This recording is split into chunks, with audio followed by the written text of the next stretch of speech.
Hello students, इस video में हम देखेंगे relation between quadratic equation and its roots. तो हमारे पास एक क्वाड्रेटिक इक्वेशन है ax² + bx + c = 0, alpha 1 alpha 2 इसके रूट हैं। तो हमें अगर कैलकुलेट करना है sum of roots, alpha 1 + alpha 2 = coefficient of x with negative sign upon coefficient of x² that is -b/a। और इसी तरह से प्रोडक्ट ऑफ रूट कैलकुलेट करना है तो वो क्या होगा, कोफिशिएंट कांस्टेंट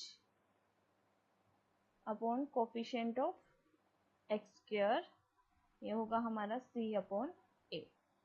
तो हमारे पास सम ऑफ रूट है -b/a and product of root है c/a। तो और अगर आप इसी तरह से क्यूबिक के लिए भी क्यूबिक और उसके रूट्स का रिलेशन जानना चाहते हैं तो कमेंट कीजिए।